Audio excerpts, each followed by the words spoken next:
નમસ્કાર, મારું નામ ગંજારી હાર્દિક કાલુભાઈ છે. હું જામખંભાળિયા તાલુકામાં દેવભૂમિ દ્વારકા જિલ્લાનો રહેવાસી છું. હું એક સામાન્ય પરિવારમાંથી આવું છું અને અટાણે ગ્રેજ્યુએશન કમ્પ્લીટ કરી અને સ્પર્ધાત્મક પરીક્ષાની તૈયારી કરું છું.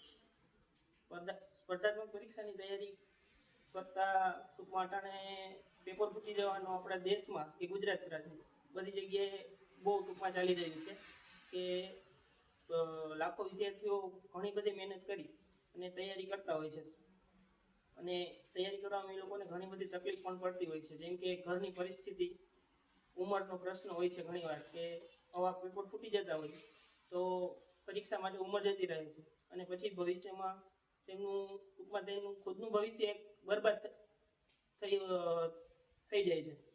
માટે અટાણે જે પેપર ફૂટી જાય છે તે પ્રશ્ન વારંવાર બને છે. પેપર ફૂટવાના પ્રશ્નને કારણે ઘણા વિદ્યાર્થીઓનું ભવિષ્ય ટૂંકમાં જોખમમાં મુકાતું હોય છે, જેનું મુખ્ય કારણ છે કે પેપર ફૂટી જવું. કેમ કે એક સામાન્ય ઘરમાંથી આવતો વિદ્યાર્થી કેટલા વર્ષોની મહેનત પછી પેપર દેવાની આશાથી જાય છે. પેપર દેવાની આશાથી નહીં પણ એક નોકરી લેવાની આશાથી જતો હોય છે, પરંતુ ઘરેથી નીકળી પણ જતો હોય છે. ઘણીવાર પણ એવું બનતું હોય છે કે પેપર દેવા પહોંચી નથી શકતો, તેની પહેલા જ એને ન્યૂઝ મળી જાય છે કે પેપર ફૂટી ગયું. તો આવા તત્વો સામે કાયદેસરની કાર્યવાહી કરવા માટે માનનીય વડાપ્રધાન શ્રી નરેન્દ્ર મોદી દ્વારા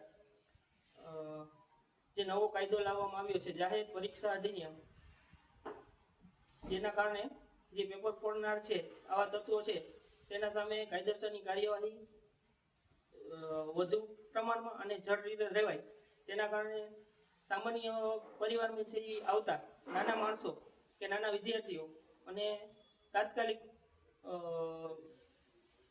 તેનું ટૂંકમાં પેપર ફૂટવાના જે પ્રશ્ન બને છે તેનું તાત્કાલિક નિવારણ આવી શકે અને તેનું ભવિષ્ય એક દેશના ભવિષ્ય માટે અને પોતાના ભવિષ્ય માટે પણ સારું બને છે.